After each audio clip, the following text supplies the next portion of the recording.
what does this, and this have in common with Sims 2? 2 words, liminal space. And somehow that's exactly why it has such a great atmosphere. Let me explain. Before I get into why Sims 2 has a great atmosphere, I need to ask you one question. Have you ever been to the subreddit Liminal Spaces? They describe a liminal space as a place of transition, waiting, and not knowing. They break it down further by stating that the space needs to be something like a path, hallway, road, etc., or it's in a state of limbo. The space would typically be passed by without a second thought and is devoid of people. They do mention that liminal spaces don't mean creepy. In fact, it shouldn't be based on emotion. Personally, I do find a lot of liminal spaces slightly creepy. So yeah, perfectly describing what a liminal space is kind of hard to do, especially if you're trying to explain it in a explain like I'm 5 sort of way, since sure, there are markers of one, but it also relies on the vibes. You know? Talking about vibes, let's talk about a great atmosphere. This is another thing that isn't so simple to explain. There are many ways an atmosphere might leave a distinct feeling or vibe with someone. You might think of a great atmosphere as one where you find the space warm, welcoming, inviting, cozy, somewhere you want to hang out and relax in. Think of a cool cafe or lovely living room. Sometimes it's a crowded music fest, and sometimes it's a pathway at an abandoned park at dusk where there's a slight chill and you feel eerily alone. It really depends on the feels, you know what I mean, Jellybean? Your mood, the mood of the environment, it's just all in the vibes. I think it's important to understand liminal spaces and what a great atmosphere could mean to be able to freely talk about why Sims 2 has such a great and compelling atmosphere. And let me just say it, Sims 2 has a great atmosphere. All thanks to the fact that in its entirety, it feels like a liminal space. Everything in The Sims 2, from its visuals, its worlds, to its storytelling, feeds into that feeling. First things first, the liminal space feeling is really tied to this sort of uncanny realism that you can find in Sims 2 due to the design and graphics. This is mainly due to the limitations that the developers would have faced while designing the game in the 2000s. This, in turn, causes a series of environmental imperfections that add to the uncanny realism. Then, of course, there's a weird mismatch of detail levels between objects, textures, and other things like that. All of this, when combined, adds to the odd, but somewhat realistic feeling to the game. This realistic aspect of Sims 2 enhances the experience and also gives it a unique atmosphere that so many players have come to enjoy.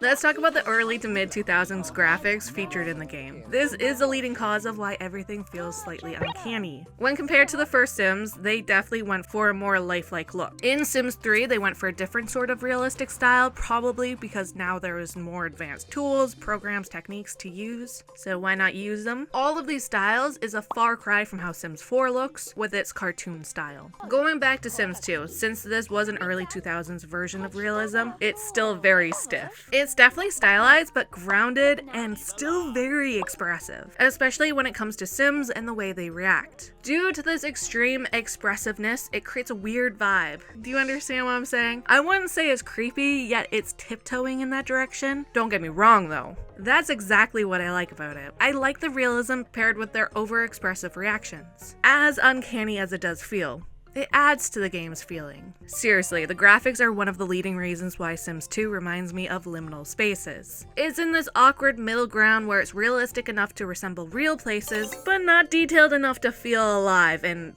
truly real. Textures are flat, lighting can be odd, and objects might be slightly off. Sims 2 lots remind me of a memory of a place you've been to before. Do you get that feeling? You've seen this before, just not quite like this. I bet a ton of video games from the 2000s have this vibe to them. They were all created with the same limitations. I think this sort of time capsule of our ability to create video games is such an interesting thing to reflect on, where the games feel large, flat, and empty simply because computers couldn't do what they can do nowadays to fill that space. They were really just scratching the surface of realism, if you think about it. That leads us to 2000s video games and their environmental imperfections. You notice it everywhere in Sims 2. Things are too perfectly aligned, all thanks to the grid and build by mode. Even piles of trash are perfectly placed in their little squares in the grid. This creates a perfect little footprint for each room. Items go exactly in their little place. If objects don't match up with each other in the grid, like maybe one's too big, then it creates a visual imbalance. This can be frustrating like when you're trying to align a couch with a TV and neither of them seem to work together. Items perfectly aligned create a strange imperfection because it's simply not realistic.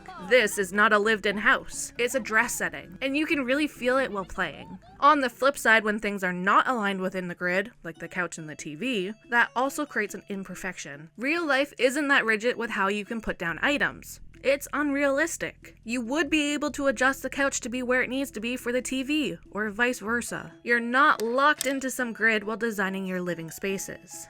Talking about room design, we gotta chat a bit more about how truly bizarre most of these lots are. It's more than just odd layouts, weird design choices, and unrealistic houses. This right here is a prime example of what I mean. Up close and personal, the flooring, clearly metal flooring, is very detailed and looks realistic. Yet, why in the heckadoodle would anyone in their right mind want this as not only the flooring for a huge room on their main floor, but also as an outside walkway, patio, and fake driveway? This is supposed to be a driveway, right? Why didn't they actually use the driveway item or make this room into an actual garage? It doesn't add up. Side note, I know that driveways are an item that came with nightlife. I digress, there's certainly better floor material than this that would have mimicked a real driveway better. Going back to this house is bizarre AF. Most houses and building designs are weird in this game. You don't have to go far or look too hard to find them. This is a great example, to cover up road with the Curious Brothers. I don't even know how to describe their house. It's an overall strange mixture of futuristic design and a wannabe science lab. The house is a bungalow with narrow hallways, and honestly, it's too small for 3 grown men and 1 or 2 children. Instead of focusing on the main living areas, whoever created this disaster decided to create an observatory on top. The rooftop patio features several staircases that lead up to nothing really. A single telescope? Wow, so cool. Something that adds to the uncanny realism within Sims 2 would be the level of detail dedicated to items, or rather the mismatch between detail levels. Going back to that garage from before, you kind of have to assume it's a garage, by the way. There's nothing really here that screams, hey, I'm a garage. It's big and empty with repetitive textures. The textures look good and pretty true to life, but this isn't how a real life room would be set up. Unrealistic, doesn't feel right. Then, zoom in on this toy car. That gosh darn toy car looks almost perfectly to its real life equivalent. This is how it would look. Seriously, spot on. The detail is amazing. And that there is a very fine example of the disconnect you can find throughout Sims 2 with the mismatch of detail levels. Sims 2 suffers and thrives with something all 2000s video games deal with: the way the graphics and design from that era affected the feeling of the game. Some things are spot on, very realistic, and others don't make any sense or doesn't actually reflect real life. It perfectly balances that reality. Thankfully, for Sims 2, the way it achieves this balancing act actually adds to the game. It makes the experience feel sort of uncanny but realistic. It looks real enough to recognize, but not real enough to feel actually alive. That's exactly what makes it feel liminal, yet the vibes are still fantastic and fun.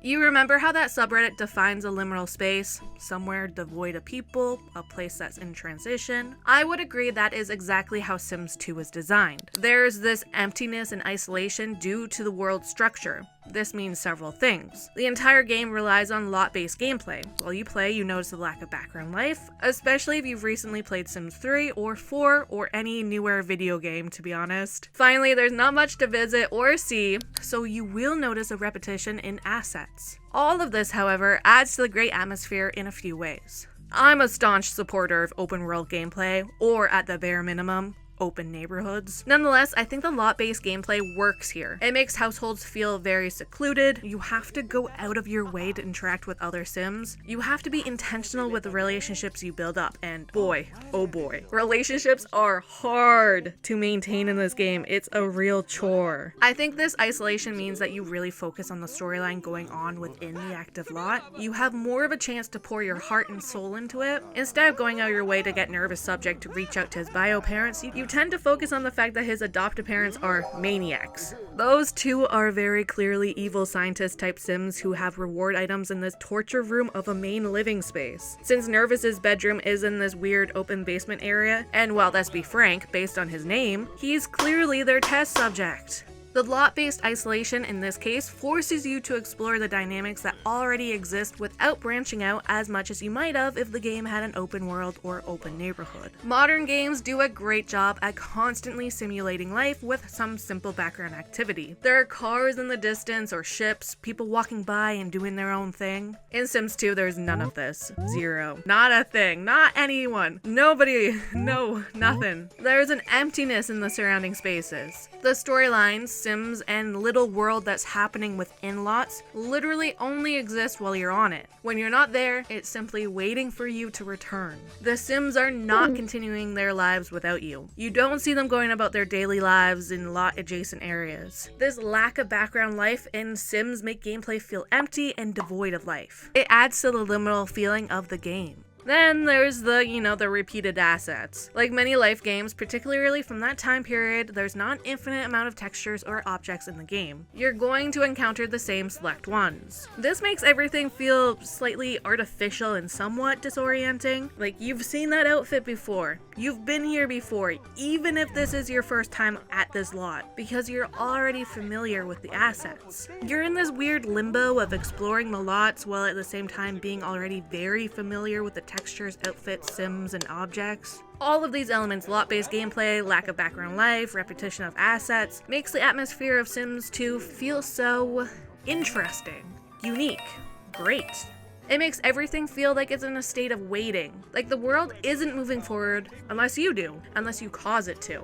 That's exactly what liminal spaces is all about, transition and waiting. The reason why this creates a good feeling for players, and this is certainly subjective, is that you have full control over your households. Nothing is happening without you, and that is perfect for players who want that sort of control. Want to know another place with a great atmosphere? Instant gaming! This is the #1 place to buy video games online, no matter if you're looking at PC or console games. You'll find great deals here for so many new and older games and DLC. Be sure to check back often because prices tend to fluctuate. And use my link in the video description. If you purchase something using my link, I do get a small commission. So not only are you getting the best deal, but you're supporting the channel. Happy gaming! Finally, Sims 2 achieves a great atmosphere through the way the narratives are set up and by utilizing the player's imagination. The devs don't finish the stories. You do. This still ties in with the idea that Sims 2 has a liminal space feeling because these narratives are in a period of transition. Pre-made stories within the neighborhood begin mid-event, and the gameplay naturally has built-in waiting periods. Then there are simple elements that happen both in real life and in The Sims that could be seen as mundane. Tasks that need to be done. The contrast between these and the crazy wild things ends up being brilliant and adds to the realism. The most iconic Sims 2, maybe the most iconic storyline throughout the entire franchise, would be the mystery of Bella Goth's disappearance. When you enter the Goth household in Sims 2, you are immediately met with some threads from that storyline. Bella is actively missing, and Mortimer is being romantically pursued by a younger woman who's weirdly tied to Bella's disappearance. Plus, Cassandra is literally minutes away from trying to tie the knot with a man who is also heavily involved with why her mom is missing. You're picking up after a major story beat. Sure, some time has passed, but not enough to feel disconnected from it. You're starting from the middle of it, and now you're entrusted to build from it. It's fun. It's not just the Goth household, you're always starting in the middle of something. Or at least for numerous pre-made households. All of these lots and families have a few things in common. The families are a mess. What else can I say? But realistically, I couldn't ask for anything else. Starting a pre-made household right in the middle of some juicy, dramatic storyline is the best. There's nothing I love more than going onto a lot where the drama is in a transitional period, where it feels like it's waiting for me, the player, to come on in, take over, and continue it in new and fun ways. Seriously, so much fun. When you think of The Sims 2, this is probably what you think of. Goofy expressions, unexpected moments, wants and fears, memories that shape your Sims' lives, and unhinged drama with real consequences. This trailer might be one of the first things you think of. Well, it is for me at least. Sims 2 does a very good job at capturing all of that in the gameplay. There are crazy moments like that. However, I think people tend to forget that sometimes Sims 2 is also this. quiet, mundane tasks that need to get done so that the Sims can keep living their wild lives. Things like carpools, making food, cleaning the tub, and shopping for new outfits or groceries. That contrast is important because it means that Sims 2 isn't just chaos. There are places like this where it's kind of bizarre and out there, something Simmers come to expect from The Sims. Then there are the boring lots, the ones you buy groceries from. There's this kind of quiet beauty in all of these boring places and tasks, especially paired with the design of the game. It feels real, yet not too real. Emotional, but slightly uncanny. Less polished and unintentionally creepy. I love it. Sims 2 is designed in a way that drama and narratives are waiting for the player to take over. It is designed to have these high highs, crazy reactions, crazy drama, crazy systems to encourage all the above, and it's also designed to reflect life. That means completing chores and doing tasks that we all have to complete. The contrast is great. It's wild and unpredictable, but grounded in a mundane reality. The Sims 2 is typically described as cozy or realistic. I still think that's true. I've said that before. It is true. But I think it also benefits from something accidental. It's accidentally a liminal space. This doesn't detract from the experience, it enhances the game's atmosphere. It's almost as if the liminal qualities create an ambiguity of sorts, which forces your brain to fill in the gaps. And that's a great thing to have happen while playing a life sim. It forces you to use your imagination and project your own feelings onto what you're doing, which in turn can be more powerful than what the game is explicitly showing you. Sims 2 exists in this strange in-between space because of when it was developed, its graphics, and the computer limitations of its time. It's in this weird waiting period where graphics look real, but with very real limitations, which means the environments have an uncanny realism. Additionally, because the game is structured for lot-based gameplay, you do feel alone within your little worlds. The lack of outside life makes you focus more on the life within the active lot. Even the way storylines in live mode are set up. You begin in the middle of drama and get to experience the chaos that is Sims 2, yet you're grounded by some very realistic chores. It's easy to confuse a good atmosphere with one that feels comfortable. I'd argue that a great atmosphere makes you feel something, and how consistent that feeling is reflects the quality of the atmosphere. Sims 2 does this perfectly. It's consistent with this mixture of quiet isolation and quirky moments, and that feels like the foundation of the game. It lets you fill in what's missing, which is an amazing element to a life sim. Something I would argue makes this game quite memorable. Overall, this is a personal opinion. I'm curious to know if you agree or disagree. Perhaps you have another way to describe how Sims 2 feels. Let me know in the comments. Either way, I know that nostalgia plays a huge role for me here. I wouldn't feel this way about a video game released in 2004 if it hadn't played a huge role in my childhood. I guess that's a beautiful thing about feeling nostalgic, and the way it gets you to reflect on things, like games, with rose-tinted glasses. I kinda love dissecting an older Sims game like this. Hopefully you had as much fun as I did. Until next time, stay happy, healthy, and hydrated. Bye!